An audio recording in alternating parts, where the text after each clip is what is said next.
The cold seeped through the thin metal of the 1998 sedan, a deep, biting chill that felt personal. It settled in Leo's bones, a constant ache that had become the background music to his life. Outside, the wind howled a mournful tune, rattling the car's loose window frame. Inside, the air was thick with the scent of stale upholstery and the faint, worrying smell of dampness from their shared blankets. Leo's world had shrunk to the confines of this vehicle, a rolling metal coffin parked in the forgotten corner of a desolate strip mall lot. In the passenger seat, buried under every piece of fabric he owned, his 7-year-old daughter, Mia, let out another cough. It wasn't a loud sound, just a dry, persistent rattle that echoed in the tomb-like silence. Each cough was a hammer blow against Leo's heart, a sharp, painful reminder of his absolute failure. He felt the familiar knot of dread tighten in his stomach, a feeling that was now as constant as the low, distant hum of a city he could no longer afford to live in. His own hunger was a dull, distant ache. Her suffering was a roaring fire in his gut. He pulled the worn leather wallet from his back pocket, the cracked material cold against his calloused fingers. He opened it under the dim, flickering dome light. Inside lay their entire fortune. A crumpled $20 bill, a faded 5, 2 weary singles, and a handful of loose change. $27. He counted it again as if the numbers might magically change. $27 stood between his daughter and, what? A hot meal would cost nearly a third of it. Gas to keep the heater running for a few precious hours would eat another chunk. The math was a cruel, relentless loop that always ended in zero. A wave of nausea rose in his throat, hot and acidic. The shame was a physical weight, pressing down on his chest, making it hard to breathe. He remembered a time of full refrigerators and warm beds, a time when $27 was pocket money for a weekend. Now, it was a lifeline, and it was fraying with every passing second. He could feel the ghost of food in his mouth, the memory of a full stomach, and the hollowness inside him grew vast and empty. Just 6 months ago, his hands were strong, capable. They knew the heft of a hammer, the grain of fresh-cut lumber, the satisfying grit of concrete dust. He was a builder, a man who created shelter for others. The memory was so clear he could almost smell the sawdust and hear the confident roar of the power saws on the construction site. Then came the sound he would never forget. Not a crash, but a sickening, wet snap. A wave of white-hot agony shot up his leg from his ankle. The world had dissolved into a haze of pain and shouting. The injury had cost him his job. The savings, carefully built over years, evaporated like mist, consumed by rent and medical bills that the paltry settlement barely touched. Now, these same hands that had framed houses felt clumsy and useless. They trembled as he tucked the thin blanket more securely around Mia's shoulders, their only purpose now to shield her from a cold they couldn't truly escape. The irony was a bitter pill he was forced to swallow every single minute of every day. Mia stirred in her sleep, her small hand clutching a one-eyed, matted teddy bear she called Captain Fuzzy. In her dreams, she was probably in a real house, in a real bed, warm and safe. Leo's heart clenched so tightly he gasped. He watched the soft puff of her breath condense in the frigid air, a fragile cloud of life in the suffocating cold. Her small, innocent world was now a cramped back seat, filled with the ghosts of their former life. A few books, a half-finished coloring page taped to the window, the worn-out bear. He found himself listening to the rhythm of her breathing, terrified it might change, terrified the rattling cough would worsen into something more. This fear was a living thing inside him, a cold serpent coiling around his lungs. It was a terror far worse than his own hunger or the gnawing ache in his bones. It was the primal fear of a parent unable to protect their child, a helplessness so profound it felt like drowning on dry land. Every shiver that ran through her small body was a tremor that shook his entire world. As the city lights painted the low-hanging clouds a sickly orange, Leo leaned his head back against the cold glass of the driver's side window. The silence in the car was broken only by the whistling wind and Mia's shallow breathing. He closed his eyes, but there was no rest. All he could see was the number, 27. It was a final, damning judgment. His throat felt thick, his eyes burning with tears he refused to shed. He was a father, a protector, and he was failing. A single tear finally escaped, a hot track of shame and rage against his own powerlessness. It traced a path down his chapped skin, and by the time it reached his jaw, it felt impossibly cold, as if the world's chill had finally found its way inside him. He opened his eyes and stared into the oppressive darkness, a man at the absolute bottom, with nothing left to lose, and no idea that the universe was about to offer him a rope that might either pull him out of the abyss or hang him. The call came 3 days later, on a borrowed cell phone at a public library. The cracked screen a spiderweb of misfortune, an unfamiliar number from a town he'd never heard of. Leo answered, his voice a cautious rasp. The man on the other end spoke in a dry, dispassionate tone, the words clipped and professional.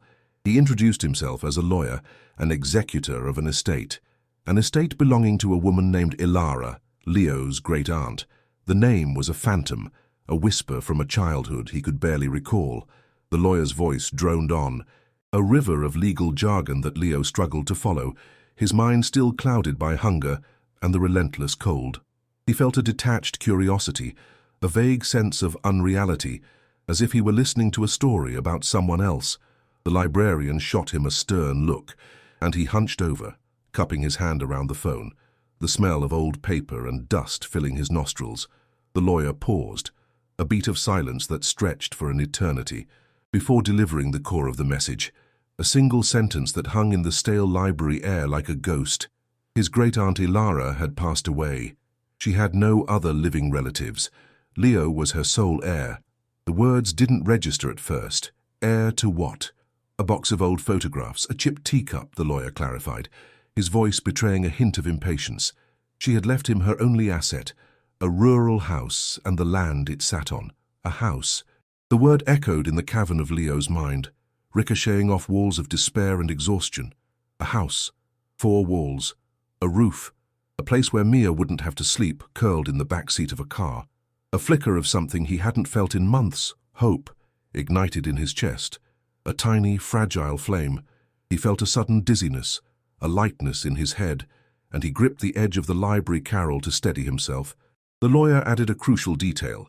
The property deed was encumbered with legal complications from the past, making it impossible to sell, but he could live there, immediately, rent-free. For a man whose entire world was a sedan and $27, it wasn't just a lifeline, it was a miracle. The hope, once lit, became a roaring fire. It consumed his exhaustion, his hunger, his fear. A house. He repeated the word to Mia, and her eyes, which had grown so listless, widened with a child's pure, uncomplicated joy. The journey was a frantic act of faith. He poured $20 precious into the sedan's gas tank, the fumes smelling like perfume. The remaining $7 bought them a bag of gas station jerky and 2 bottles of water, a feast they shared as the city's grim, grey towers receded in the rearview mirror. The old car whined and protested, its engine rattling a constant, nervous rhythm against the hum of the tires on pavement. They drove for hours, leaving the choked highways behind for winding country roads. The landscape transformed, the concrete jungle giving way to vast, open fields of brown, dormant grass and skeletal trees clawing at a pale, washed-out sky. Mia, initially bouncing with excitement, grew quiet, her small face pressed against the cold glass, watching the lonely, desolate scenery scroll by endlessly. It was beautiful in a stark, empty way. Leo felt a knot of anxiety twisting in his gut, a counterpoint to the soaring hope. His hands were slick with sweat on the cracked plastic of the steering wheel. What if it was a mistake? A prank? What if the house was just a shack? He pushed the thoughts away, focusing on the image of Mia sleeping in a real bed, warm and safe. He clung to that image like a drowning man clings to a piece of driftwood. The GPS on his phone, its battery draining with alarming speed, was their only guide. They passed through tiny, forgotten towns with boarded-up storefronts and peeling paint, places that seemed to be slowly sinking back into the earth. The silence grew deeper, the landscape more isolated. There were no other cars on the road now, only the wind whistling past the windows and the groan of their beleaguered engine. The sun began to dip towards the horizon, painting the clouds in shades of bruised purple and orange. A profound sense of isolation began to creep into the car, a cold, heavy presence that the car's struggling heater couldn't ward off. The GPS chirped its final, cheerful announcement. "You have arrived." Leo slowed the car to a crawl, peering through the dusty windshield. They were on a narrow, unpaved dirt track, surrounded by a dense, dark forest of pine trees that seemed to swallow the fading light. And there, at the end of the track, set back from the road and half swallowed by overgrown weeds and creeping vines, was the house. His heart, which had been soaring with hope, plummeted into the pit of his stomach. It wasn't a house. It was a skeleton. The structure sagged to one side, its spine broken. The porch roof had collapsed into a pile of rotting timber, and the wood of the walls was a blotchy, leprous grey, stripped of paint by decades of neglect. It looked less like a home and more like a tomb, a forgotten monument to decay. The hope that had fueled him for the past 100 miles died in an instant, replaced by a cold, sickening dread. He felt his throat tighten, the gas station jerky churning in his stomach. He had led his daughter to this ruin, this absolute end of the world. He turned off the engine. The sudden silence was immense, terrifying. It wasn't the quiet of peace, but the heavy, watchful silence of a place long abandoned by life. A wave of nausea washed over Leo. He could feel Mia's small body tense beside him. He took a deep breath, trying to control the tremor in his hands, and stepped out of the car. The air hit him like a physical blow. It was thick with the overpowering smell of damp, decaying earth, of wet, rotting leaves, and a sour, pervasive odor of mildew that seemed to emanate from the very bones of the house. A cold wind rustled through the tall, dead grass, making a sound like whispering voices. He looked around. There was nothing, no other houses, no distant lights, no sign of human existence for what felt like 100 miles in every direction. They were utterly, terrifyingly alone. The sheer, crushing weight of the isolation pressed down on him, far more suffocating than the cramped confines of their car had ever been. This wasn't shelter. It was a cage made of wilderness and rot. With a deep sense of foreboding, Leo walked towards the front door, his feet sinking into the soft, damp ground. The porch steps groaned under his weight, and he half expected them to collapse. The door itself was warped, swollen tight in its frame. He put his shoulder into it and pushed. It resisted, then gave way with a long, agonized shriek of rusted hinges that echoed in the dead air. The darkness inside was absolute. A thick curtain of dust and cobwebs hung in the doorway, and as he stepped through, he felt them break against his face, a dry, disgusting caress. The air inside was even worse than outside, stale, cold, and heavy with the smell of trapped decay and the faint, musky scent of rats. A single beam of dying light cut through a grimy, broken window, illuminating a blizzard of dust motes dancing in the gloom. He could see the vague outlines of furniture shrouded in white cloths, like ghosts huddled in the perpetual twilight. His stomach churned. This was a place of death, not life. A large section of the ceiling in the main room had given way, leaving a gaping hole that exposed the darkening sky above. Through it, he could see the skeletal branches of a tree, black against the bruised twilight. The floor beneath the hole was a mess of sodden plaster, dark insulation, and rotting timbers. Rain and snow had clearly been pouring into the house for years. Wind whistled through a dozen broken window panes, a low, mournful moan that seemed to be the house's own voice, lamenting its decay. The feeling of being exposed was overwhelming. This broken shell offered even less protection from the elements than his car. A shiver that had nothing to do with the cold ran down Leo's spine. He felt watched, not by a person, but by the house itself, by the oppressive weight of its long, silent suffering. He felt the last vestiges of his strength drain away, leaving him hollow and weak. The miracle had been a mirage, and he had spent his last dollar chasing it into this nightmare. He saw a light switch on the wall, its plastic casing yellowed and cracked. Driven by a desperate, irrational flicker of habit, he flicked it. The only response was a hollow, dead click. Of course, the power lines leading to the house had been down for years, snapped and coiled in the weeds outside like dead snakes. He stumbled into what he guessed was the kitchen. A thick layer of grime covered every surface. He turned the rusted faucet of the sink. It sputtered violently, coughed out a puff of dry, rust-colored dust that smelled of old metal, and then fell silent. No water, no electricity, no heat, nothing. It was a primitive, derelict shell. Colder and more hostile than the street corner they had left behind. The hope he had nurtured was now a bitter ash in his mouth. He felt a fool, a desperate, pathetic man who had mistaken a tombstone for a welcome mat. The weight of his failure pressed down, crushing the air from his lungs. He had driven them from one prison into a much larger, colder, and more terrifying one. Mia, who had been hiding behind his legs, peeked into the oppressive gloom. Her small voice was a fragile tremor in the vast, dead silence.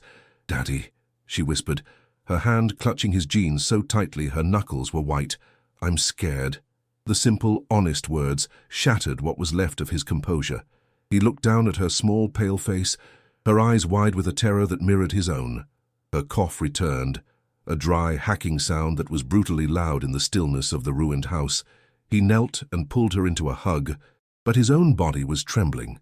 He could offer her no comfort, no reassurance. He couldn't lie and say it would be okay. The truth was a physical presence in the room, as cold and hard as the damp stone of the fireplace. They were in more danger here than they had ever been. He felt a tear, hot and sharp, trace a path through the grime on his cheek. It was a tear of pure, undiluted despair. He had failed her, completely, absolutely. As true darkness fell, the house came alive with a symphony of unnerving sounds. The wind howled through the broken windows, not just a moan now, but a high-pitched, shrieking wail. The old timbers of the frame groaned and popped, as if the house were shifting on its foundations, settling into its grave. And then came the other sounds, the frantic, dry scratching of unseen creatures scurrying within the walls, their tiny claws making a sound like sand being poured. The drip, drip, drip of water from the hole in the roof, each drop landing with an echoing splash in a puddle on the floor, a maddening, relentless metronome counting down their misery. Leo and Mia huddled together in the least damaged corner of the main room, wrapped in the same thin blankets from the car. Every creak made Mia jump, and her fear was a contagion, amplifying his own terror 100-fold. He held her tight, his heart hammering against his ribs, listening to the house whisper its threats all around them. Leo forced himself to look out a shattered window, into the night. The blackness was total, a solid, impenetrable wall of ink. There was no moon, no stars, only the suffocating void. He couldn't see the trees, the road, or even his own hand in front of his face. The isolation he had felt upon arrival now felt absolute, a physical force that was trying to erase them. In the city, there was always a distant siren, a hum of traffic, the orange glow of streetlights. There was always a sign that other people existed. Here, there was nothing. Just them and the groaning, scratching, weeping house, an island of decay in an ocean of blackness. The feeling of being stranded, of being completely cut off from the world, was a new kind of horror. It was a primal fear, the fear of being lost in a place that civilization had forgotten, a place where no one would ever hear you scream. His breath hitched in his chest, a sob of pure animal terror catching in his throat. He pulled the blanket tighter around Mia's shivering shoulders, her small head tucked under his chin. He could feel the frantic beat of her heart against his own. The hope that had burned so brightly was gone, extinguished by the cold, damp reality of their new prison. He had exchanged a metal coffin for a wooden one, a small, mobile trap for a large, stationary one. A profound and utter hopelessness settled over him, heavier than any physical weight. It was a despair deeper than hunger, colder than the wind. He had been at the bottom before, in the car, with his last $27, but this, he realized with a soul-crushing certainty, this was a new bottom, a deeper level of hell he hadn't known existed. He closed his eyes, not in an attempt to sleep, but to shut out the terrifying darkness around him. But the darkness was already inside him, a cold, vast emptiness where hope used to be. He was a father who had led his child into the heart of a nightmare, with no way out. This place was not a gift. It was a curse. The realization settled in his bones with the same deep, biting chill as the house itself. The lawyer's words replayed in his mind. Encumbered deed, cannot sell. He understood now. The property wasn't an asset. It was a burden, a legal and physical trap. His great-aunt hadn't left him a home. She had passed on her prison. Perhaps she had died here, alone in this rotting shell, listening to the same terrifying sounds, that now tormented him and his daughter. The thought sent a fresh wave of dread through him. He felt an irrational anger at the dead woman, a ghost he had never known, for luring them to this God-forsaken place with a false promise of salvation. He felt a deep, chilling premonition that something terrible had happened in this house, that the decay was not just physical, but spiritual. The air was thick with more than just mildew. It was thick with sorrow and regret, a palpable miasma of misery that clung to everything. They weren't just trespassing in a ruin, they were sleeping in a tomb. He listened to Mia's breathing, now shallow and punctuated by softy, whimpering sounds, as she slept a fitful, nightmare-filled sleep. The responsibility for her fear, for her cold, for her cough, was a crushing weight. In the car, there was at least the illusion of control, the ability to turn a key and drive away. Here, they were stuck. The $7 left in his pocket were a joke. It wouldn't be enough for gas to get them halfway back to a city that didn't want them anyway. They were marooned. He pressed his face into Mia's hair, which smelled faintly of gas station soap, the last scent of their old life. A single, silent tear escaped his eye, then another. They weren't tears of self-pity, but of a profound and terrifying surrender. He had reached the absolute end of his rope. There were no more options, no more plans, no more flickers of hope to cling to. There was only the cold, the dark, and the chilling certainty that by trying to save his daughter, he had led her into a far greater danger. The first days in the house were a special kind of hell, a slow grind of cold and misery. The initial terror subsided, replaced by a dull, aching resignation. Leo's existence shrank to a series of desperate, primal tasks: finding dry wood for the fireplace, scavenging for anything edible in the barren woods, and trying to keep Mia warm. Hunger was a constant, hollow ache in his stomach, a physical presence he learned to ignore. But Mia's cough was a sound he could not shut out. It echoed in the vast, empty rooms, a constant, painful reminder of their predicament. Each night, huddled by the weak, sputtering fire, he felt the despair harden within him.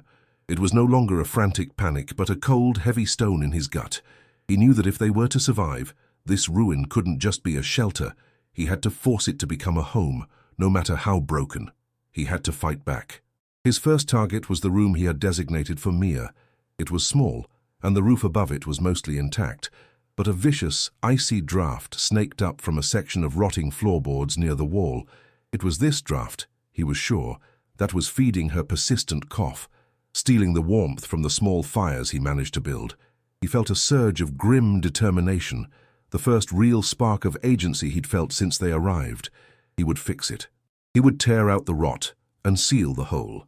He spent a morning searching the dilapidated barn behind the house, his hands numb from the cold. He found a few solid-looking old planks, and half buried in the damp earth of the barn floor, a long, heavy crowbar, its metal surface pitted with rust. The weight of the tool in his hand felt good. It felt like purpose. It was something, a start. Back inside, he assessed the small room again. The air was thick with the scent of damp plaster and decay. A pale grey light filtered through the single grime-caked window, illuminating the battlefield. In the corner, the floorboards were dark and soft, almost spongy to the touch. When he pressed down with his boot, a small puff of foul-smelling air escaped, carrying the odor of deep, wet rot. This was the enemy. This was the source of the cold that clung to his daughter. He laid out the planks he had salvaged, measuring them with his eyes. The task seemed monumental. He was weak, his body running on fumes, but looking at Mia huddled in the corner, her face pale, he felt a father's protective rage burn through the exhaustion. He would tear this rot out with his bare hands if he had to. The house had tried to break him, but he would break a piece of it first. He jammed the forked end of the crowbar into the seam between two boards and threw his entire weight into it. The rust-caked metal screeched in protest, a grating sound that set Leo's teeth on edge. The old wood groaned, fibers tearing with a sound like ripping canvas. Splinters shot up, and a cloud of dry, acrid dust exploded into the air, making him cough. The smell was overpowering, a century of dampness and decay released in a single, foul breath. He heaved again, his muscles screaming, sweat beading on his forehead despite the biting cold. The first board finally gave way with a loud crack, revealing the dark, spider-web-filled space below. The sight of the black, damp earth beneath the house filled him with a primal revulsion, but also a sliver of victory. He had made his first mark. He was fighting back. He worked methodically, tearing up one rotting plank after another, the pile of decaying wood growing beside him. The work was grueling, and his breath came in ragged, painful gasps. As he wrenched up a particularly long board, the one next to it shifted sideways with a soft, woody scrape. He paused, muscles trembling with effort. That was odd. All the others had been nailed down tight, fused to the joists by rust and time. This one had moved. He abandoned the crowbar and knelt, his knees protesting on the cold, hard floor. He pushed at the edge of the board with his fingers. It slid easily, not nailed down at all, but resting loosely in its place. A flicker of something other than exhaustion and misery sparked in his mind. It wasn't hope, not yet. It was curiosity, a small, sharp question in the vast, silent emptiness of his despair. With his heart suddenly beating a little faster, he gripped the edges of the loose floorboard and lifted. It came away easily, revealing a perfectly square, dark cavity beneath. The air that rose from the hole was different, not the foul, damp smell of rot, but a dry, ancient scent. Like the inside of a forgotten book, he squinted into the darkness. At first, he saw nothing but blackness and cobwebs. Then, his eyes adjusted. There was something nestled in the dirt. He reached into the cold, dark space, his fingers brushing against a thick layer of dust. They made contact with something hard, flat, and colder than the earth around it. Metal. His breath hitched. With clumsy, trembling fingers, he worked the object free from its dusty tomb and pulled it out into the weak light of the room. It was a box, a small, heavy metal box, dark with age and grime. He sat back on his heels, his heart hammering against his ribs. He turned the box over in his hands. It was made of thick, dark metal, with rusted hinges and corners reinforced with tarnished brass. It was surprisingly heavy for its size. A sudden, wild hope surged through him, so powerful it made him feel dizzy. Money. It had to be money, or jewelry, something valuable, hidden away for a century. Salvation. He shook it gently, his hands trembling. There was no rattle, just a dull, heavy thud from within, the sound of a solid object shifting. He ran his fingers over its surface, searching for a latch, a button, a keyhole. He found the lock on the front, but it was sealed tight, and there was no key in sight. The hope that had soared so high just moments before crashed violently, leaving him breathless with disappointment. He felt a wave of furious frustration wash over him.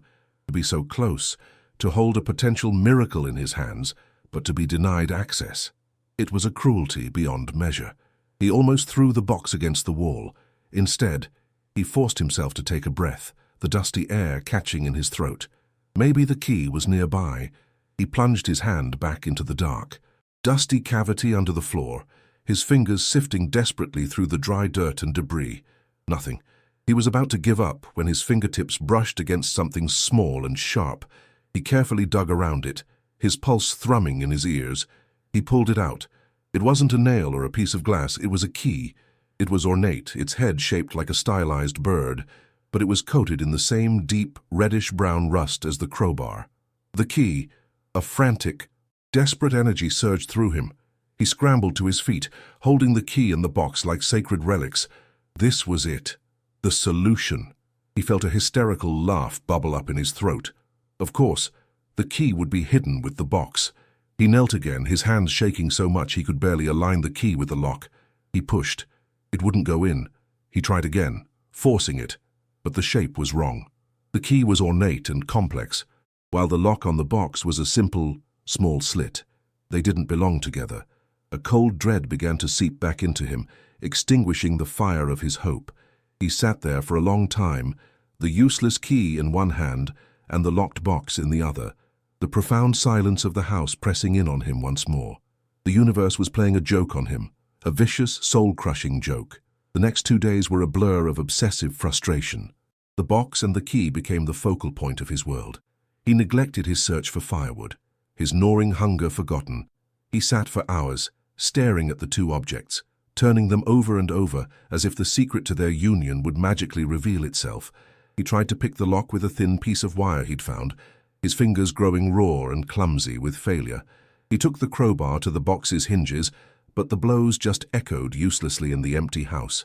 Denting the old metal but failing to break it, the box was a fortress, and he was powerless against it. Mia watched him with wide, worried eyes, her quiet presence a constant reminder of what was at stake. The box wasn't just a puzzle, it was a symbol of their imprisonment, a container of hope he couldn't open. Eventually, the gnawing hunger and the biting cold forced him back to the grim reality of survival. He placed the locked box and the useless key on the dusty mantelpiece of the fireplace, where they sat like a taunting shrine to his failure. The initial frantic energy faded, replaced by a low, humming obsession that simmered beneath the surface of his daily struggle. He chopped wood. He set crude snares for squirrels. He patched the hole in Mia's floor with the salvaged planks. But through it all, his mind was on the puzzle. His gaze would constantly drift to the mantelpiece, to the dark metal and the rust-colored key. He felt as though the secret was right in front of him, laughing at him. The house was holding its breath, waiting for him to see what was hidden in plain sight. In the center of the main room, a ghost from a more elegant time, stood a grandfather clock. It was a colossal piece of furniture, crafted from a dark, almost black wood, its towering frame reaching nearly to the ceiling. Its brass pendulum was motionless behind its glass door, its hands frozen at 3:15. It hadn't made a sound in decades. Leo had barely given it a second thought, seeing it as just another large, useless relic of the past, another shape in the gloom to be draped in cobwebs. It was a silent, imposing witness to their misery, its stillness a perfect reflection of the house's dead heart. It was so much a part of the room's decay that he had ceased to even notice it was there, his eyes sliding past it as if it were just part of the wall.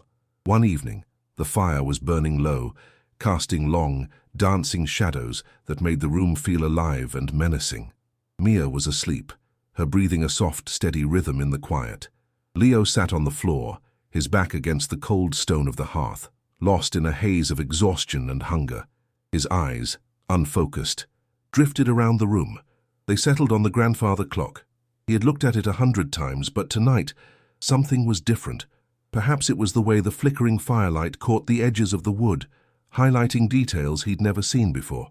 He saw the intricate carvings that wrapped around its base, a twisting pattern of vines and leaves, rendered with a skill that seemed out of place in this ruin.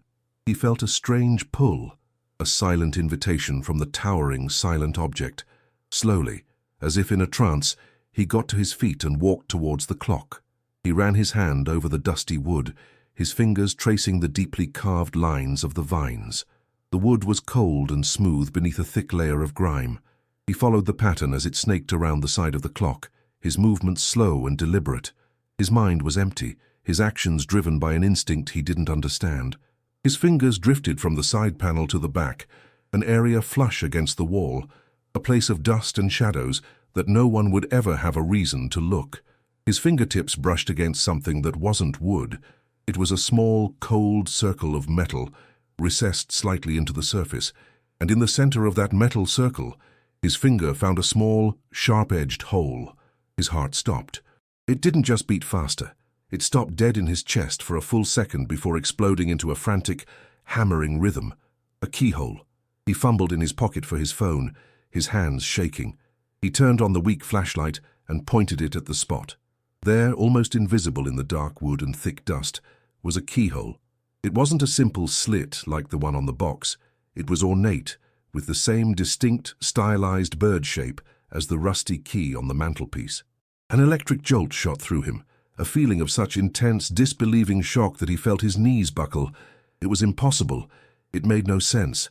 Why would there be a keyhole on the back of a clock, a secret winding mechanism? No. This felt like something else. This felt like a door.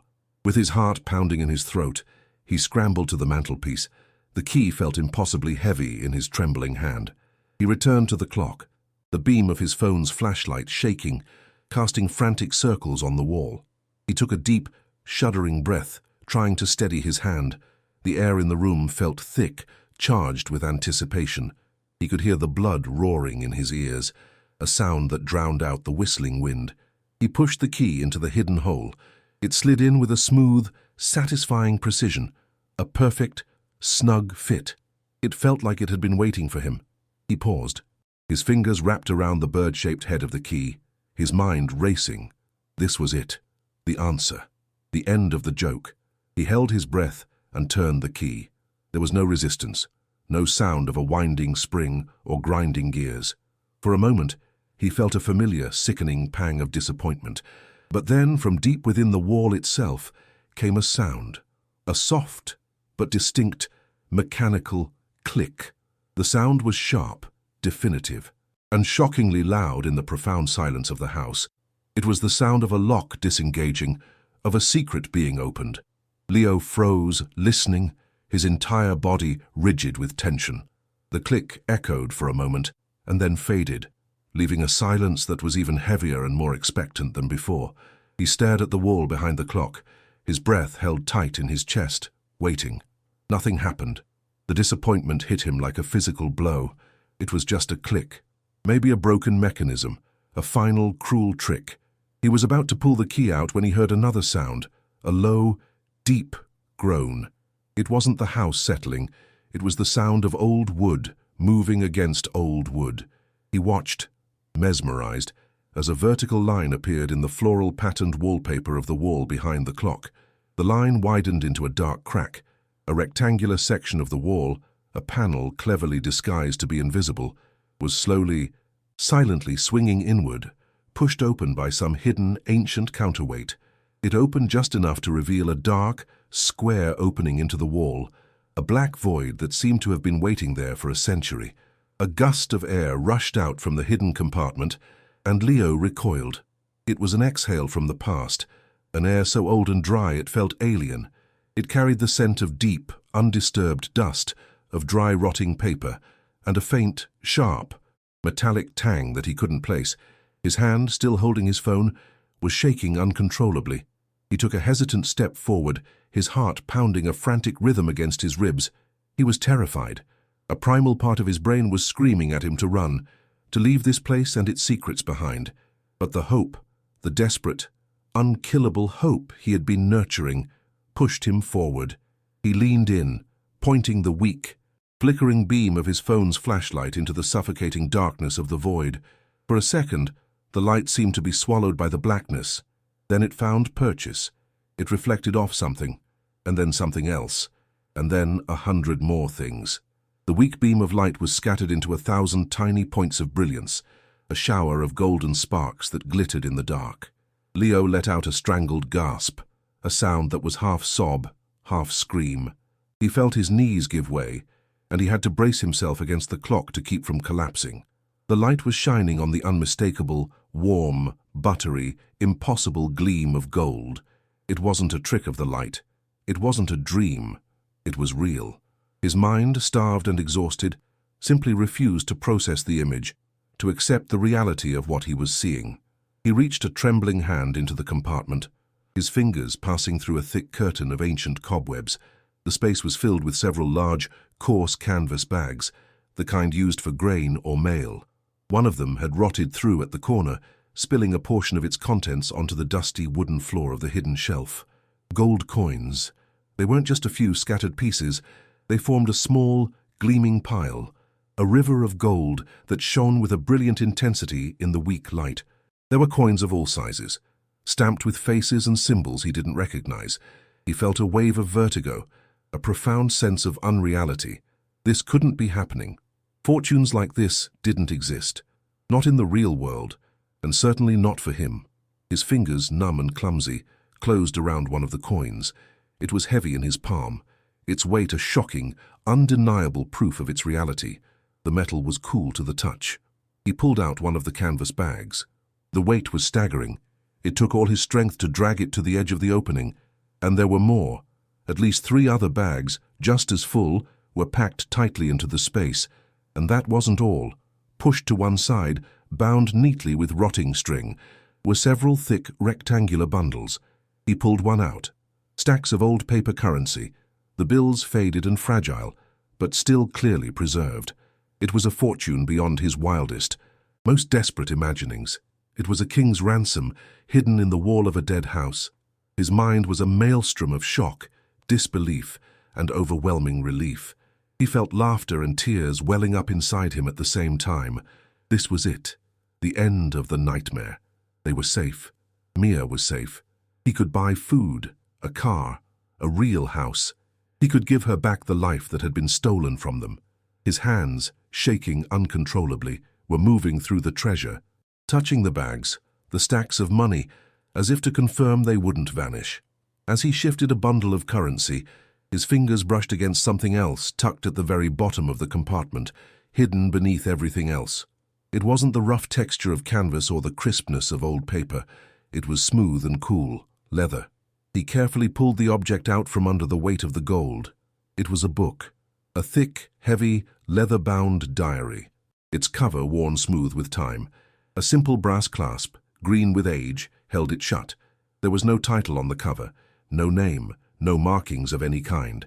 As he held it, a sudden, inexplicable chill traced a path down his spine, a cold premonition that cut through the white-hot euphoria of his discovery. The gold and the money were simple. They were a solution, an answer. But this book felt different. It felt like a question, an unspoken secret that had been locked away with the treasure for a reason. He looked from the gleaming pile of coins to the silent, closed book in his hands. Leo sat back on his heels on the dusty floor, the weak beam of his phone illuminating the impossible scene. The air was thick with the dust of ages and the heavy scent of old money. In one hand, he held a single, heavy gold coin, its weight a promise of a new life. In the other, he held the silent, leather-bound diary. The gold represented a future, a path out of the darkness that had consumed him. But as he looked at the diary, he had the chilling, unshakable feeling that it held the key to the past. The house had given up its first secret, the treasure. But he knew, with a certainty that settled deep in his bones, that the diary held a second, darker secret. The mystery of why this fortune was here, and what price had been paid for it, was a story that was only just beginning to unfold. The euphoria of the discovery was a firework, brilliant and breathtakingly short.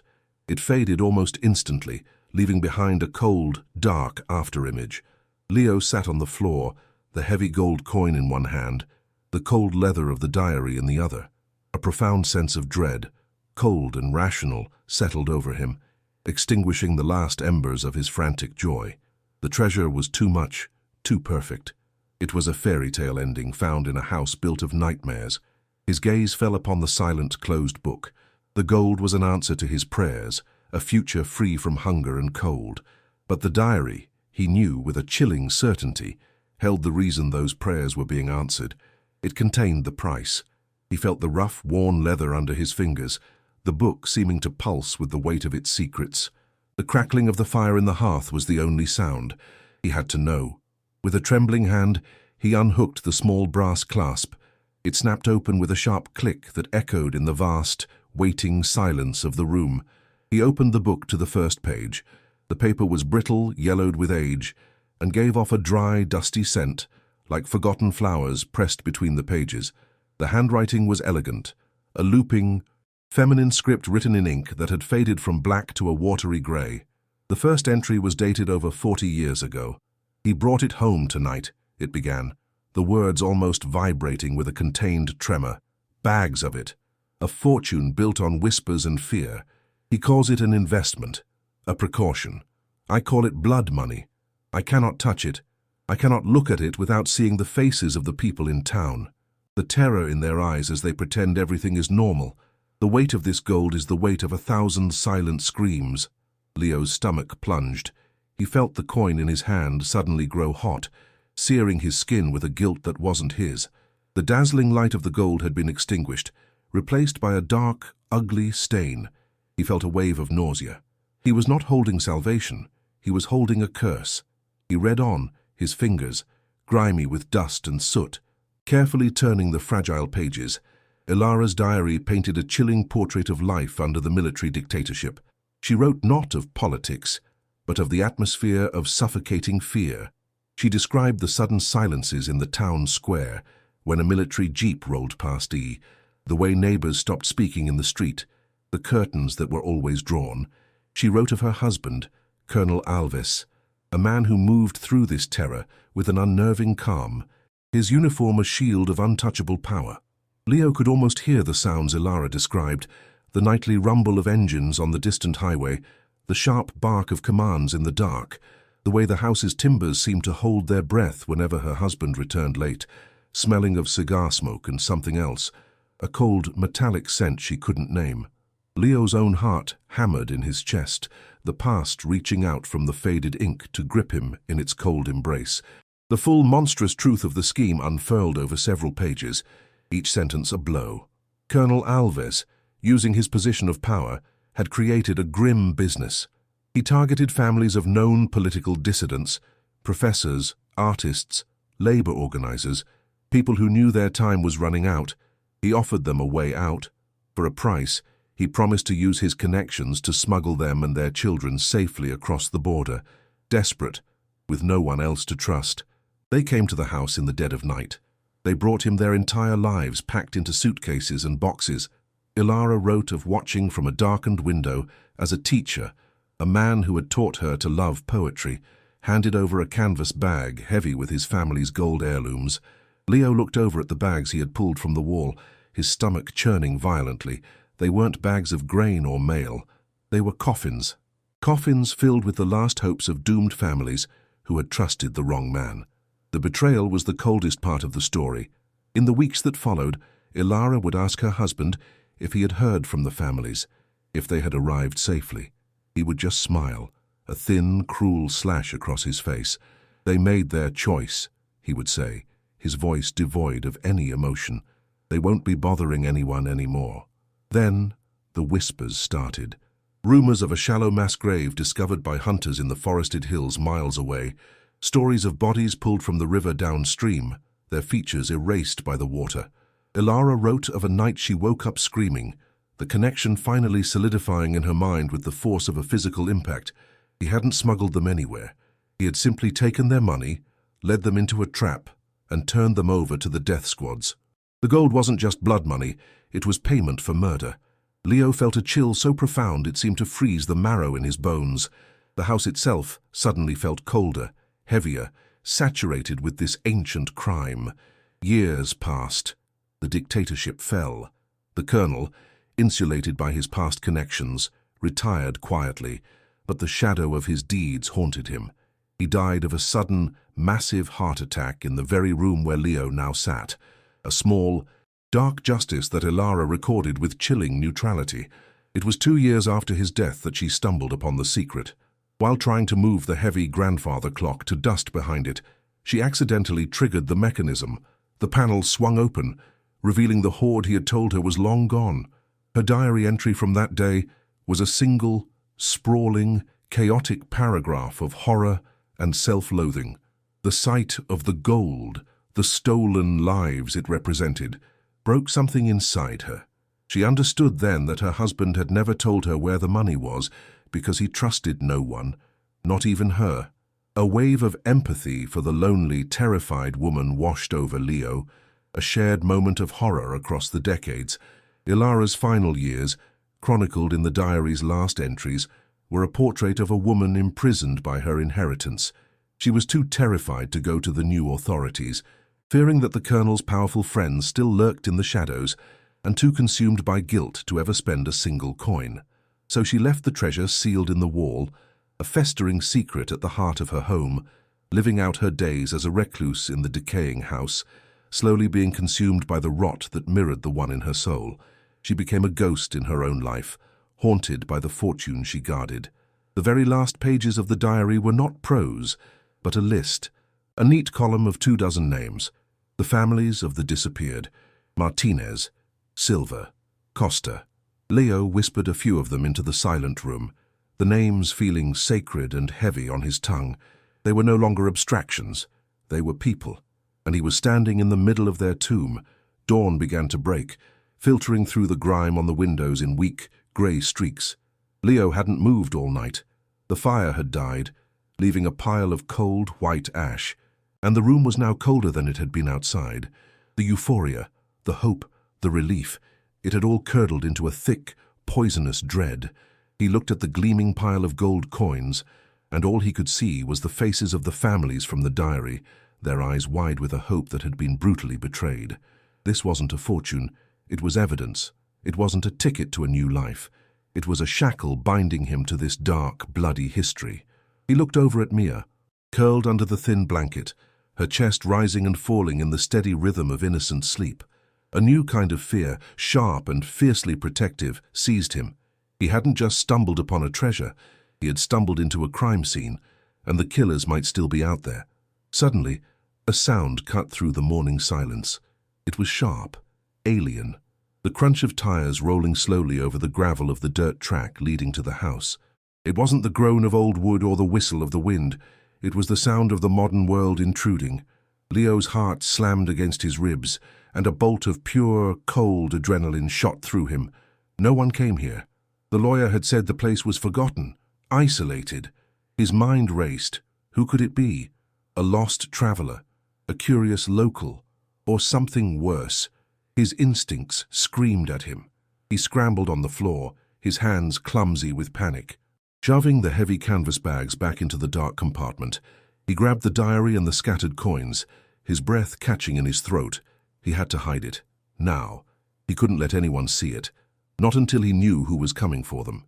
He managed to shove the last bag into the hole and swung the heavy wall panel shut. It clicked back into place with a soft thud, disappearing perfectly into the patterned wallpaper, just as a car door slammed outside. The sound was loud and definitive in the quiet morning air, a sharp metallic clap that made him flinch. His hands were shaking. He crept to the front room and peered through a narrow gap between the boards he'd nailed over a broken window. Parked right behind his own rusted, pathetic sedan was a gleaming black SUV. It was polished to a mirror shine, its chrome accents glittering in the weak morning light. It was a vehicle of wealth and power, as out of place in this landscape of decay as a diamond in a landfill. As he watched, a man stepped out of the driver's side. He was tall, wearing a dark, impeccably tailored suit that seemed to repel the surrounding grime. The man stood for a moment, surveying the ruined house. He didn't look lost or confused. He looked like he owned the very ground he was standing on. He moved with a smooth, unhurried confidence, his expensive leather shoes making soft sounds on the damp earth as he approached the collapsed porch. He was in his mid-50s, with a full head of distinguished, silver-streaked hair and a face that was handsome in a severe, controlled way. He was smiling, but it was a thin, predatory smile that didn't touch the cold calculation in his eyes. Leo felt a primal wave of fear wash over him. The man's gaze swept over the house, analytical and possessive. This was not a random visit. This man knew something. Then his voice, smooth and laced with a false, charming warmth, cut through the air. "Hello? Anyone home? I know it's a long shot in a place like this." Taking a deep, ragged breath to steady his nerves, Leo walked to the front door, his legs feeling like lead. He pulled it open, its shriek of protest loud and jarring. He tried to compose his face into a neutral mask, to hide the terror that was screaming inside him. The man's smile widened. "Ah, there you are. My apologies for intruding so early." He extended a hand. "Marcus Almeida. I'm a local land developer." His handshake was dry and firm, a grip of casual power. Leo felt a jolt go through him, a sickening feeling of recognition he couldn't place. "I've been acquiring property in this area for a new resort project," Almeida continued, his eyes flicking past Leo into the gloomy interior of the house. "I was surprised to hear that old Ilara's place was finally occupied. You must be the heir. It takes a brave man to camp out in a ruin like this." Every word was a carefully polished stone, smooth on the surface but heavy with unspoken meaning. Almeida gestured vaguely at the crumbling structure. "Look, I'll be direct. The property is worthless as it stands. Condemned, really. It's an eyesore and a liability. I am prepared to offer you a sum to take it off your hands. A clearance fee, you could call it, enough for you to get a fresh start somewhere else. Think of it as a charitable donation." He named a figure that was laughably low, a pittance that wouldn't even buy a reliable used car. It was an insult disguised as an offer. As he spoke, his gaze drifted, scanning the room with a practiced nonchalance. Leo felt his blood run cold when Almeida's eyes paused, just for a heartbeat, on the grandfather clock and the wall behind it. The man's smile never wavered, but Leo saw it. A flicker of intense, hungry interest. He knew. He didn't know where the secret was, but he knew it was here. He was fishing. Leo's throat was dry. He had to force the words out. "Thank you for the offer, Mr. Almeida, but I'm not interested in selling." He tried to keep his voice steady, to betray none of the terror he was feeling. Almeida's smile tightened, the edges cracking to reveal the coldness beneath. A flash of raw, predatory anger lit his eyes for a split second before the mask of charm snapped back into place. "A pity," Almeida said, his tone shifting, losing its warmth. He turned as if to leave, then paused in the doorway, his back to Leo. He glanced back over his shoulder, his gaze falling on Mia, who had woken up and was now standing half-hidden behind Leo's legs, clutching his jeans.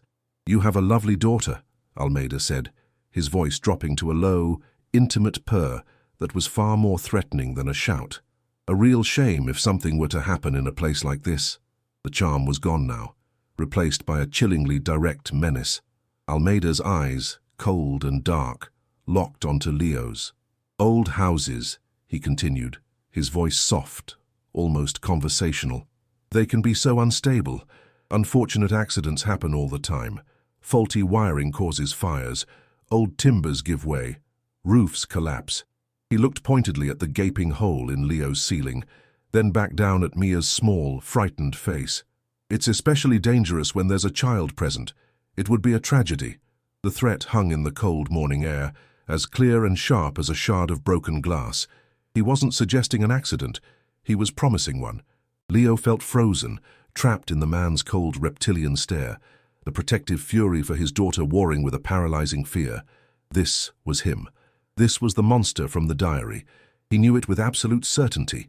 The SUV's engine roared to life, and Almeida drove away, leaving Leo standing in the ruins, his world shattered once again. The question was no longer about money. It was about survival. What would you do in his position? Would you give the fortune to the monster to protect your child, or would you risk a deadly confrontation to fight for the ghosts in the diary? Almeida's SUV disappeared down the dirt track, but the silence it left behind was more menacing than the sound of its engine. Leo stood frozen in the doorway, the cold air rushing past him into the gloom of the house. The veiled threat lingered, coiling in the air like exhaust fumes, its poison seeping into his very soul. "Unfortunate accidents happen." The words replayed in his mind, not as a suggestion but as a death sentence. He felt a tremor start in his hands and spread through his entire body, a violent, uncontrollable shivering that had nothing to do with the morning chill. His heart was a wild bird trapped in his ribs, beating itself raw against the cage of his bones. He looked back at Mia, her small face a mask of confusion and fear, and the terror inside him sharpened into a razor-edged, protective fury. Almeida hadn't just threatened him, he had put a target on his daughter's back. The gold, the diary, the house, none of it mattered anymore. All that existed was Mia and the cold, reptilian gaze of the man who would take her from him. The nausea returned, hot and acidic, burning his throat with the taste of pure fear. The full weight of his predicament crashed down on him, a physical force that stole the air from his lungs. He was no longer just a man who had stumbled upon a historical crime. He was a witness, and Almeida knew it. The lowball offer wasn't a real negotiation. It was a test, a probe to see what Leo knew, to gauge his reaction. And Leo, in his terror, knew he had failed the test. His refusal to sell, his inability to completely mask his shock, Almeida would have read it all. The man was a predator who had smelled blood in the water. Leo felt a cold sweat break out on his skin, the fine hairs on his arms standing on end. He was trapped. The house was no longer a dilapidated shelter. It was a cage, and the hunter was circling. He looked at Mia's pale face, her persistent cough a painful echo in the sudden quiet, and he knew they could not spend another night here. Almeida's threat wasn't about the future. It was a promise for the immediate. Those accidents would happen soon. Tonight, maybe. He felt a primal, suffocating panic begin to close in, the walls of the house seeming to shrink around him. The heavy diary, which he had tucked into the waistband of his jeans, felt like a block of ice against his skin. Its secrets were no longer a moral burden. They were an active threat, a homing beacon for the monster who had just left. The gold coins sealed in the wall were not a treasure, but an anchor. chaining him to this cursed place. His first instinct was to run, to grab Mia, get in the car, and drive until the engine exploded. But where would they go? Back to the streets, with a powerful, murderous man now actively hunting them. His pathetic sedan would be no match for Almeida's gleaming black SUV. They would be found in hours. The open road was a death trap. He was cornered, his options dwindling to zero with every frantic beat of his heart. The isolation of the house, once a source of terror, now seemed like his only shield, a fragile, temporary barrier. But it wouldn't last. He needed help. The thought was a desperate, hopeless gasp in the storm of his panic. But who, in this God-forsaken emptiness, could he possibly turn to for help against a man like Almeida? Then, an image surfaced in his mind, faint but clear. From the highest point of the overgrown yard, he had seen it a few days ago. A thin curl of wood smoke rising from a chimney in the distance, maybe a mile or two across the barren fields. A neighbor, a single sign of life in this vast expanse of decay. He hadn't thought much of it then, just a fleeting observation. Now it was a lifeline, a single, desperate possibility in a world that had none. An old farmer, maybe. Someone who had lived here for decades, someone who might know the local history, someone who might understand the name Almeida. It was an insane gamble, approaching a total stranger with a story of murder and stolen gold. The man could think he was crazy, or worse, he could be one of Almeida's people. The risk was enormous, but staying here, waiting for Almeida to return with more than just words, was not a risk. It was a certainty. It was suicide. He felt the cold dread in his stomach warring with a sliver of desperate hope. He had to take the chance. He had to trust someone. For Mia, he had no other choice. His decision made, a frantic energy took hold of him. He knew he couldn't carry a bag of gold coins across an open field. He needed proof, something tangible but portable. He raced to the wall, his hands trembling as he fumbled with the hidden panel behind the clock. The mechanism clicked open, revealing the dark hoard. The gold no longer shone with promise. It had a sickly, sinister gleam. He grabbed the diary first, its weight both terrifying and necessary. Then he reached into the rotted canvas bag, and his fingers closed around a handful of the heavy coins. He shoved them into his pocket, the metal clinking softly, a sound of immense wealth and immense danger. He stuffed the diary into the small, worn backpack he had used to carry their few possessions from the car. He found Mia, her eyes wide and tearful. "We're going for a walk." "Sweetie," he whispered, his voice a raw, unconvincing rasp. "To visit a neighbor." He lifted her into his arms, her small body trembling, and without a backward glance at the house of secrets, he stepped out into the cold, unforgiving light of day. He prayed he wasn't walking them toward their doom. The walk across the fields was an agonizing journey through a landscape of fear. Every gust of wind whistling through the tall, dead grass sounded like a whisper. Every rustle in the undergrowth a footstep. The vast empty sky felt like the eye of a predator, watching his slow, desperate progress. The mile-long trek felt like 100. Leo's arms ached from carrying Mia, but he refused to put her down, holding her tight against his chest, as if his embrace alone could shield her from the world. The backpack, containing the diary and a pocketful of stolen history, felt like it weighed a ton, a physical manifestation of the burden he now carried. His own hunger was a distant, dull ache, completely overshadowed by the sharp, gnawing terror that twisted his insides.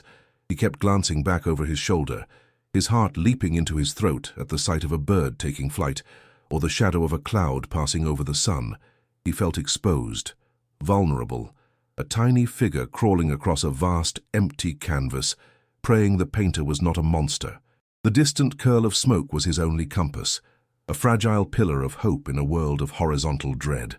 As he drew closer, the source of the smoke resolved into a small, weathered farmhouse, a stark contrast to the ruin he had just fled. This house was old, its paint faded and peeling, but it was whole. The roof was intact, the windows were glazed, and the small porch seemed sturdy. A battered but functional-looking pickup truck was parked near a modest barn. Its metal rusted in patches, but its tires full of air.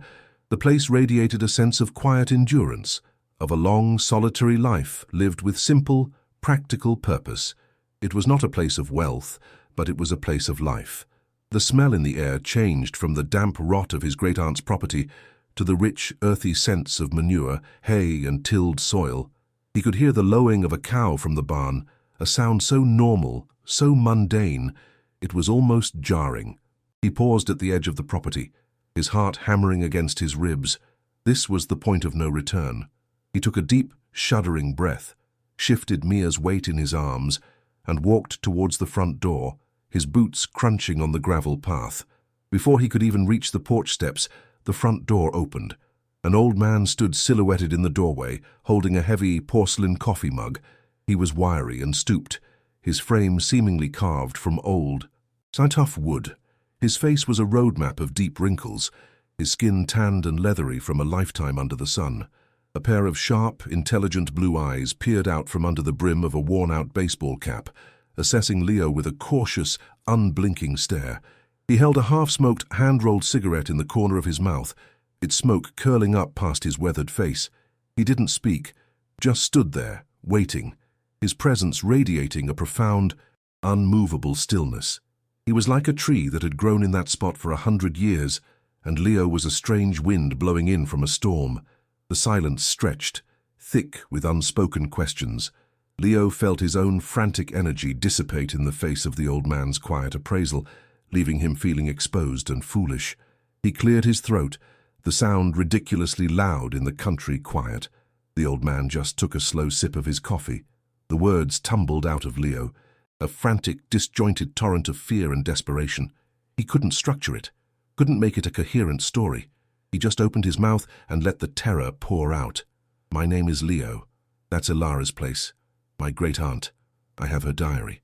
A man came, a black SUV. Almeida. He gestured wildly back in the direction he had come, his arm trembling. He threatened my daughter. He clutched Mia tighter, his voice breaking on the last word. He knows. He knows about the money, and he's coming back for it. I didn't know where else to go. I saw the smoke from your chimney. He trailed off, his breath coming in ragged, painful gasps. He felt like a madman, raving on a stranger's doorstep. He expected the old man to laugh, to tell him to get off his property, to shut the door in his face.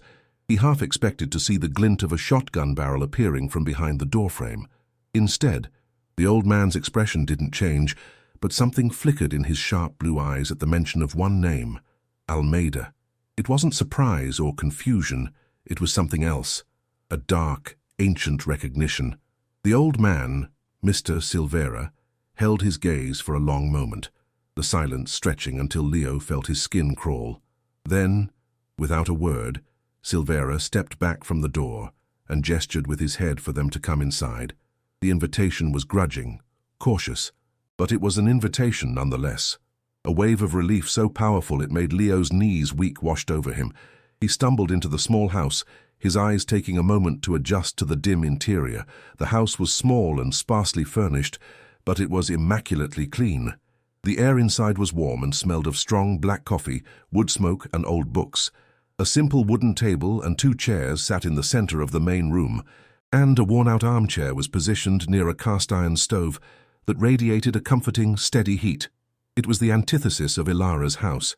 It was a home lived in and cared for, a small fortress of order against the encroaching chaos of the world. Silvera pointed to one of the chairs with his coffee mug. "Sit," he said, his voice a low, gravelly rumble. "Put the child down. Tell me everything, slowly."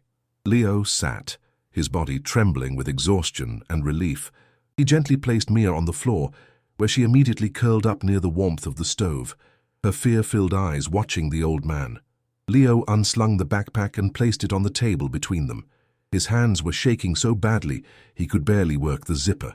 He pulled out the thick leather-bound diary and pushed it across the worn wooden surface of the table.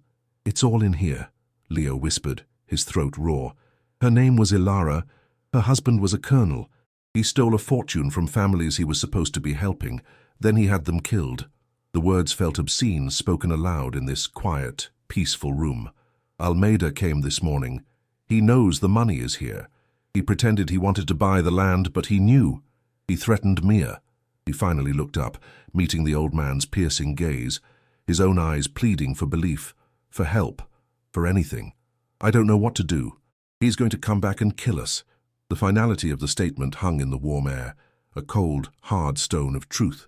Silvera didn't immediately reach for the diary. He took a long, slow drag from his cigarette, his eyes never leaving Leo's face. He seemed to be weighing the man, not just the story. He looked at the terror in Leo's eyes, the genuine, protective way he had clutched his daughter, the grime and exhaustion etched into his features. Finally, with a deep sigh that seemed to carry the weight of decades, Silvera stubbed out his cigarette in a small tin ashtray. He reached out a gnarled, calloused hand, the skin tough as leather and crisscrossed with 1,000 fine lines from a life of hard labor, and pulled the diary towards him. He ran his thumb over the worn leather cover with a strange reverence, a flicker of profound sadness crossing his face. He didn't open it right away. He just looked at it, his jaw tight. "Ilara," he murmured, the name a ghost on his lips. "The crazy old woman at the end of the road. We all thought she was just haunted. Turns out, we were right." He finally looked up at Leo, his blue eyes hard as stones. "I believe you," he said. The simple words were the first solid ground Leo had felt in months. Silvera opened the diary, his rough fingers surprisingly gentle as they turned the brittle, yellowed pages. He didn't read it word for word, but scanned the elegant, faded script, his eyes moving quickly, his expression darkening with each page. He nodded slowly, as if reading a story he already knew by heart, a history that had been written in whispers and shadows for 40 years. He paused on the pages describing the Colonel's scheme, his face a grim mask of anger. Then he flipped to the very back, to the list of names. His breath hitched, a small, sharp sound in the quiet room. His gnarled index finger, the nail thick and yellowed, slowly traced down the column of faded ink. It stopped on one name halfway down the list, Costa. He stared at the name, his finger resting on it as if it were a sacred text. A deep, shuddering sigh escaped his lips, a sound of immense, bottomless grief. He slowly looked up from the page, his eyes, once hard and cautious, now glistening with unshed tears. "Daniel Costa," he whispered, his voice thick with an emotion that had been buried for 4 decades. "He was my best friend." The dam of Silvera's long-held silence broke. The story poured out of him, a torrent of grief and rage that had been festering for 40 years.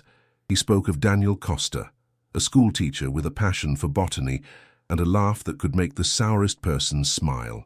He described Daniel's wife, Elena, and their 2 young sons, boys he had taught to fish in the local creek. They were more than a name on a list. They were a family, his family. Leo listened, mesmerized and horrified, as Silvera painted a vibrant picture of the life that had been stolen. He described the atmosphere of fear under the dictatorship, the way people like Daniel, who encouraged his students to think freely, were marked men. The sound of Silvera's voice filled the small kitchen, heavy with the texture of memory, the smell of Eleanor's baking, the sound of the boys' laughter echoing across the fields, the earnest, worried discussions with Daniel late at night about the country's dark turn. The past became brutally, painfully real, breathing in the space between the 2 men.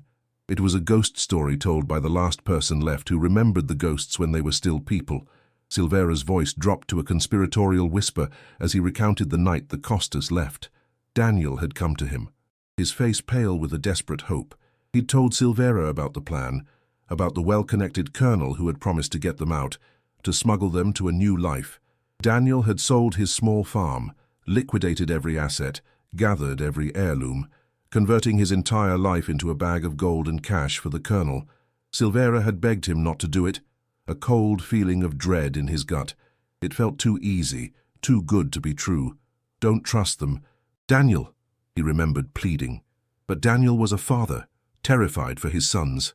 He saw a chance, however slim, and he had to take it.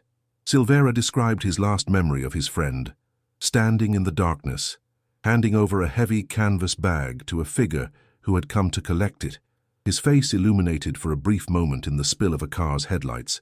"I never saw him again," Silvera said, his voice cracking, the raw wound of that loss as fresh as if it had happened yesterday. The silence that followed was heavy with the weight of that final, terrible goodbye. "The man who collected the money," Silvera continued, his voice now a low, dangerous growl. "The one who took the bag from Daniel's hands. He wasn't the colonel. Leo leaned forward, his entire body rigid with anticipation. This was it, the final piece. The colonel was too important, too careful to be seen doing the dirty work himself. He sent someone else, a young man barely out of his teens, arrogant, with cold eyes, the kind of young man who enjoys having power over his elders. Silvera's eyes bored into Leo's. I never forgot his face. For 40 years I've seen that face in my nightmares, the face of the man who took my friend away. He reached across the table and tapped the diary, his finger landing on the page where Ilara had first mentioned the powerful local developer who was sniffing around after her husband's death, a man whose father had been the colonel's own commanding officer. The name on the page was Marcus Almeida. A wave of ice-cold realization washed over Leo, so intense it made him gasp for air. He understood. He finally, truly understood the depth of the evil he was facing. "It's him," Leo whispered, the words catching in his throat. "It's the same man." Silvera nodded grimly, a dark, bitter satisfaction on his face. "When the old colonel died and this new Almeida started buying up land, I knew who he was. The son of the old commander, yes. But he wasn't just a boy who heard stories from his father. He was there, he was the bagman. His hands touched that gold. His hands are just as bloody as the colonel's." The revelation struck Leo with the force of a physical blow. Almeida wasn't just trying to reclaim a lost family fortune. He was trying to bury the evidence of his own crimes. He was the last living link to the murders, a monster hiding in plain sight, using the wealth and power built on his father's atrocities to erase his own.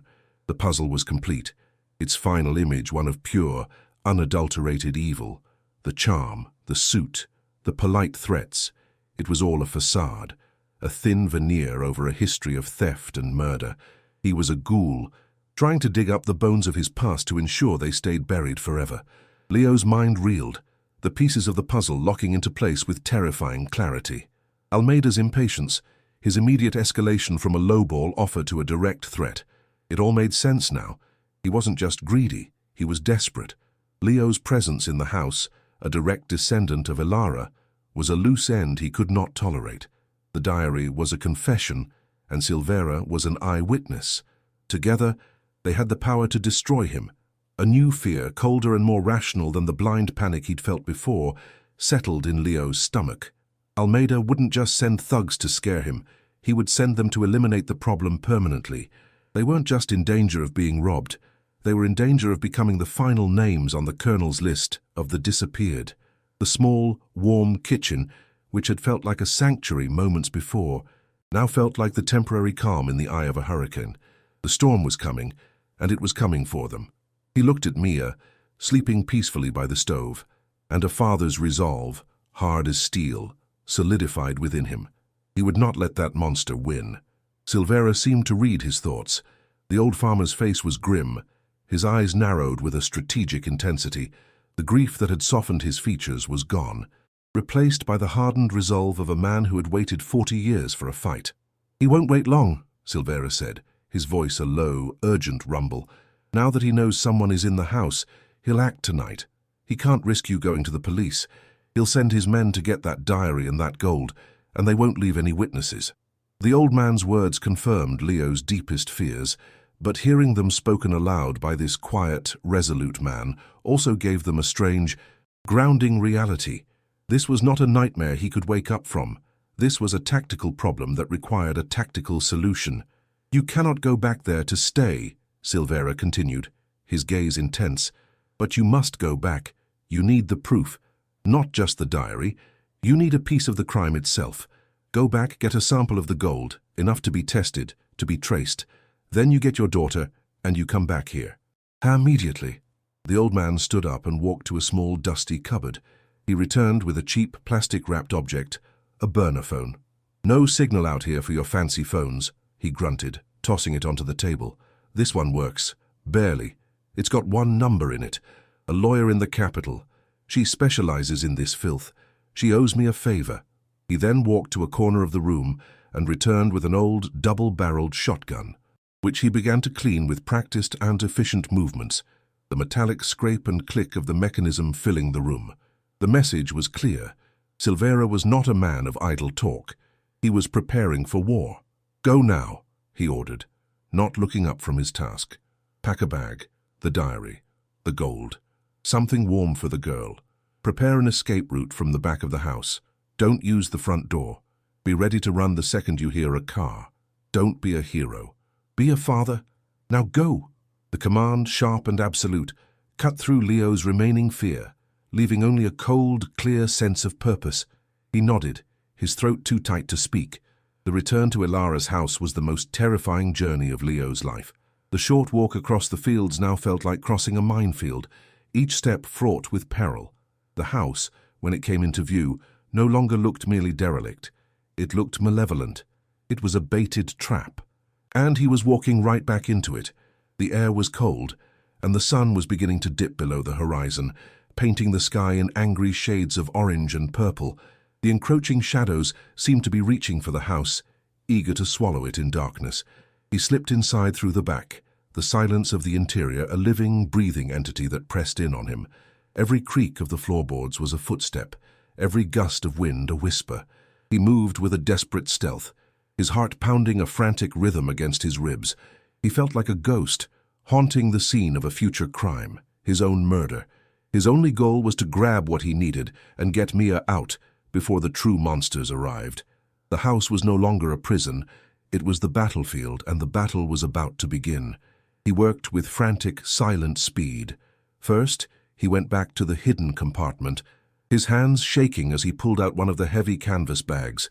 The sheer weight of the stolen gold was nauseating. He didn't take the whole bag. He just needed a sample, enough to serve as undeniable proof. He emptied a small cloth sack he had used for Mia's crayons and filled it with a double handful of the heavy gold coins. The metal was cold against his skin, a chilling reminder of the cold bodies that had paid for it. He stuffed the small, heavy sack into the backpack alongside the diary. Then he looked for an escape route. The back wall of the kitchen was the most rotted part of the house, a flimsy barrier of decaying planks and plaster. Using the crowbar, he silently and desperately worked a few of the boards loose, creating a jagged, man-sized hole that opened into the overgrown darkness behind the house. A thick, ancient trellis, covered in dead vines, ran down the wall from just below the opening. It was flimsy, but it would have to do. It was their only way out. Night fell like a black shroud, swift and absolute.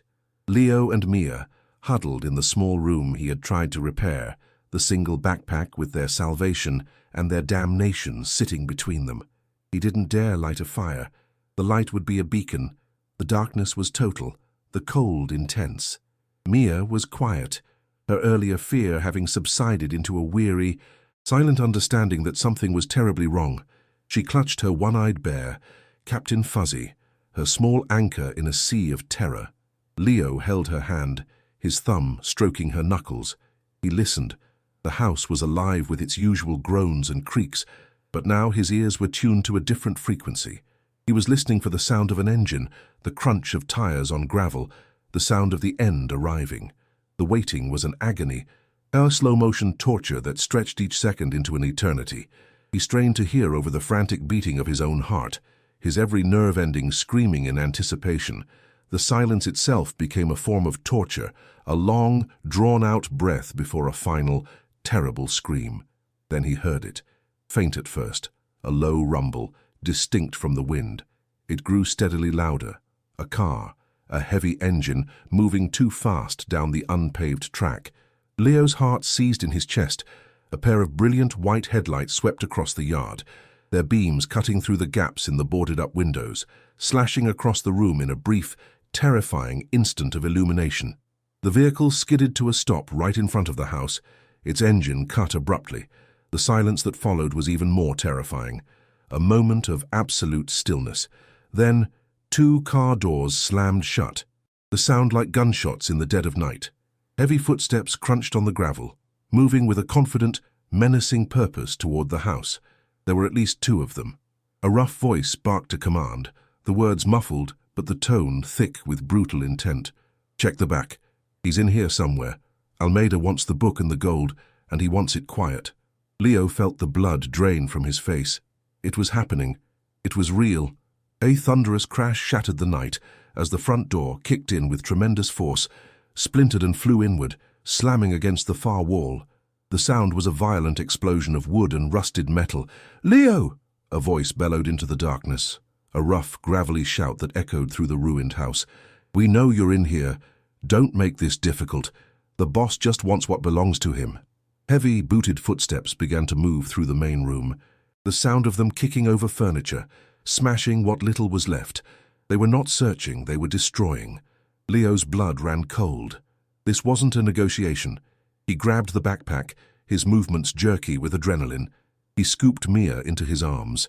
She let out a small, terrified gasp, and he clamped a hand gently over her mouth, his eyes pleading with hers in the darkness. "Shh," he breathed, his own voice a choked whisper. "We have to be quiet now. We have to run."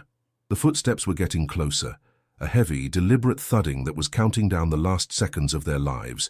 With his heart hammering against his ribs so hard he thought it might break, Leo scrambled towards the back of the house, Mia clinging to him like a limpet.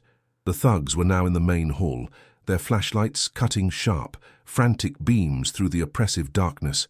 "Check the rooms upstairs," one of them shouted, his voice echoing with impatience. That was their chance. Leo reached the hole he had made in the kitchen wall, a jagged maw of blackness leading to the outside. The cold night air poured in, smelling of damp earth and pine. It smelled of freedom. He pushed the backpack through the hole first, praying the sound of it landing in the weeds below was masked by the thug's destructive rampage. He whispered into Mia's ear, "Hold on tight. Don't let go. No matter what." He squeezed his small daughter through the opening, her small body barely fitting, and lowered her until her feet touched the top of the rickety trellis. He could hear the thugs starting to move towards the kitchen. They were out of time. He scrambled through the hole after her, his shoulder catching on a jagged piece of wood, tearing his shirt and slicing his skin. He ignored the sharp, hot pain. His feet found the trellis, and the old wood groaned in protest under his weight, a loud, terrifying creak that he was sure the men inside would hear. He didn't wait.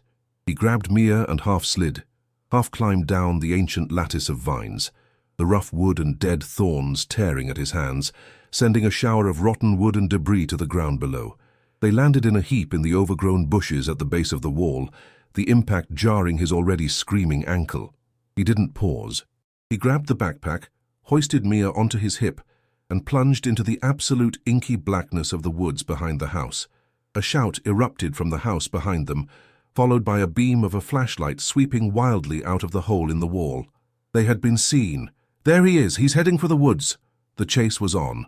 The forest was a nightmare of tangled roots, grasping branches, and sucking mud. Leo ran, blind and desperate, fueled by pure adrenaline and terror. Branches whipped at his face, drawing blood. Thorns tore at his clothes and skin. He stumbled, his bad ankle screaming in protest, but he caught himself, refusing to fall. Mia was crying, her quiet, terrified sobs muffled against his shoulder. The only thing that guided him was the faint, impossibly distant glow of a single light, a tiny yellow star in the suffocating blackness. Silvera's farmhouse. It was his only landmark, his only hope. Behind them, he could hear the clumsy, crashing sounds of the thugs giving chase, their powerful flashlights cutting swaths through the trees, the beams swinging wildly as they searched. Their angry shouts echoed through the woods, distorted and monstrous. "You can't run forever," one of them yelled.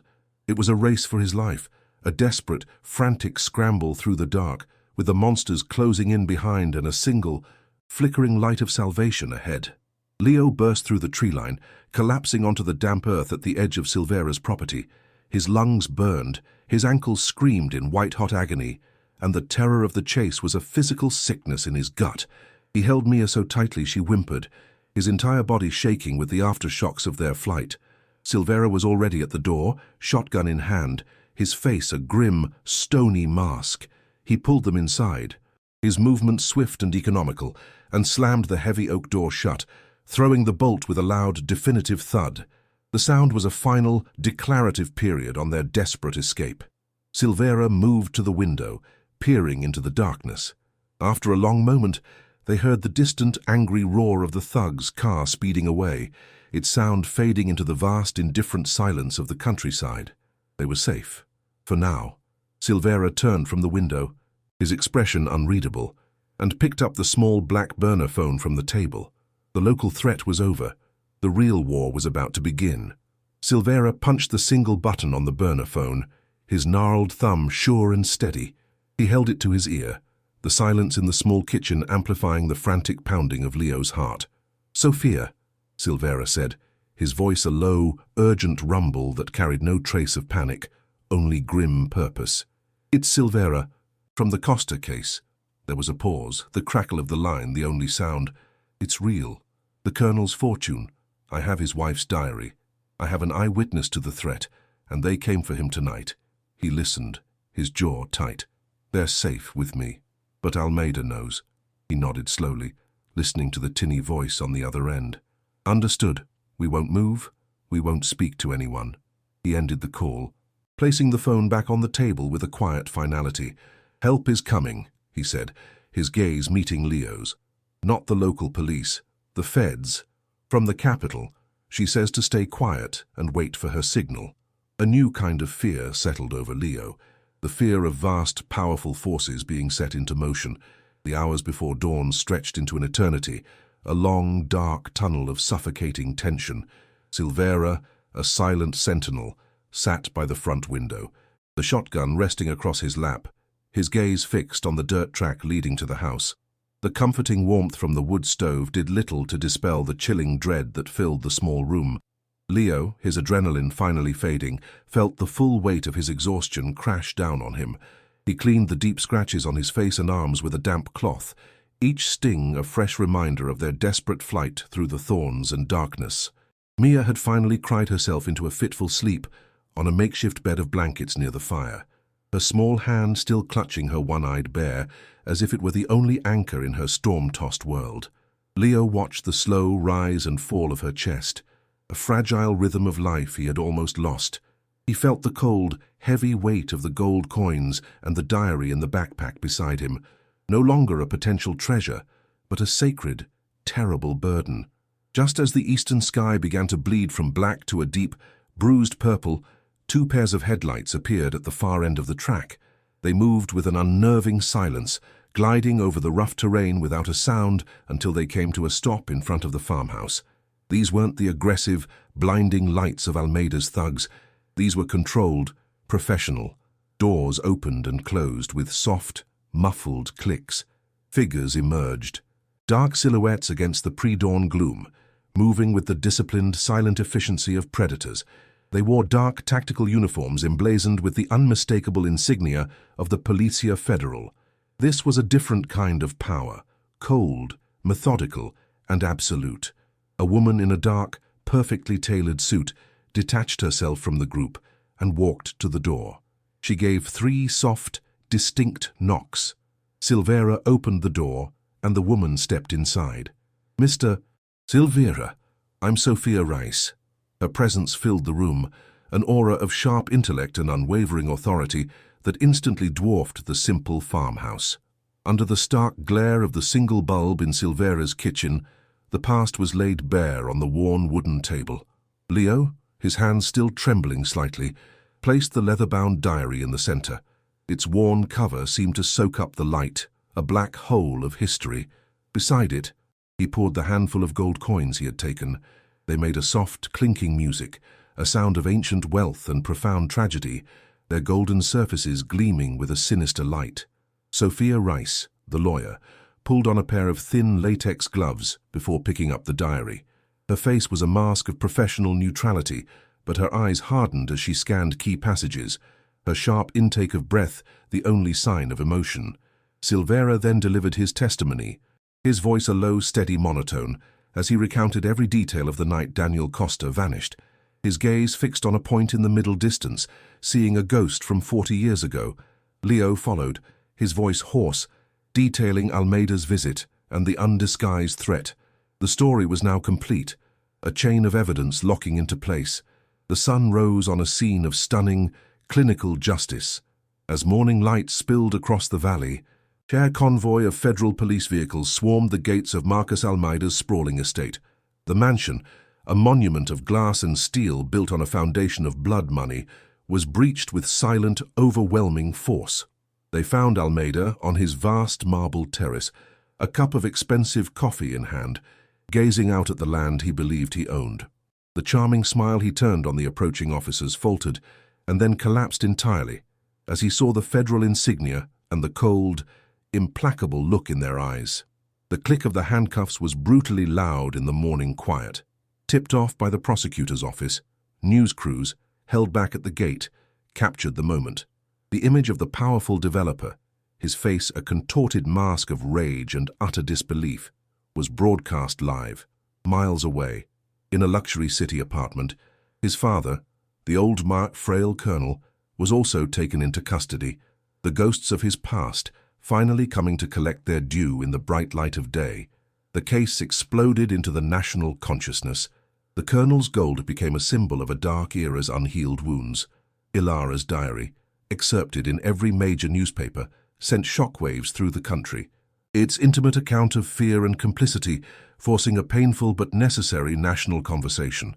An international effort, spearheaded by Sophia Rice's Human Rights Organization, began the painstaking work of tracing the descendants of the names on Ilara's list, people from all walks of life, a mechanic in Sao Paulo, a professor in France, a grandmother in a small village, discovered they were heirs to a tragedy they never knew. The trial was a media circus, but the prosecution's case was airtight. The diary provided the motive, Silveira's unwavering eyewitness testimony provided the direct link, and the recovered gold was the irrefutable physical evidence of the crime itself. Almeida's high-priced lawyers could do nothing. He and his father were convicted on all counts, their sentences ensuring they would die behind bars, their empire of shadows finally exposed to the light. In the final legal reckoning, the full scale of the stolen fortune, laundered and invested over decades, was seized by the state. A formal reparations fund was established, ensuring the descendants of the 24 murdered families would receive not only a measure of justice, but also the return of their stolen heritage. The court, in a landmark ruling, publicly commended Leo and Silveira for their courage. Recognizing the extreme peril Leo had placed himself and his daughter in, the judge awarded him a substantial finder's fee from the recovered assets. It was a sum that was not just life-changing, it was generational. It was a quiet acknowledgement that his integrity had a value that couldn't be quantified. In a final act of restorative justice, Sophia Rice's office successfully petitioned the state to expunge the complex, deliberately tangled encumbrances on Ilara's property. The title was cleared, and full. Sole ownership was legally transferred to Leo. He was no longer a trespasser on cursed ground. The land and the future it represented was his. 6 months later, the house at the end of the dirt track was unrecognizable. The decrepit skeleton Leo and Mia had huddled in was gone, reborn. A new roof with a small, clean chimney sat atop freshly painted yellow walls that glowed in the afternoon sun. Where a collapsed porch had once been, a wide, welcoming veranda now stood, complete with a small swing. The sound of wind whistling through broken glass was replaced by the joyful shrieks of Mia, her face rosy and healthy, as she chased a butterfly across a lush green lawn. The oppressive rot and decay inside had been gutted and replaced with bright, airy rooms, polished wood floors, and comfortable furniture. The air, once thick with the scent of mildew and despair, now smelled of sawdust and baking bread. In a newly constructed workshop behind the house, Leo stood over a table saw, the confident roar of the machine a symphony of creation. He was no longer just surviving, he was building. His hands, once calloused from demolition, were now crafting a future piece by beautiful piece. The kitchen was the heart of the new home. Sunlight poured through a large window where a grime-caked broken pane had once been. On a modern stove, a large pot of beef stew simmered, its rich and savory aroma a promise of warmth and abundance. Leo placed a steaming bowl in front of Mia, who sat at a heavy oak table he had built with his own 2 hands. He watched her eat, her cheeks full, her earlier cough now a distant, nightmarish memory. There was no more counting of loose change, no more gnawing hunger, no more sleeping in the cold confines of a car. The heavy silence of the past had been replaced by the easy quiet of a family at peace. They had walked through the deepest darkness, guided by the memory of those who were lost, and had found their dawn. Their story proves that even in the most desolate of ruins, the seeds of hope and justice can take root and bloom. If you were moved by this journey from despair to redemption, subscribe to our channel for more tales that explore the enduring strength of the human spirit.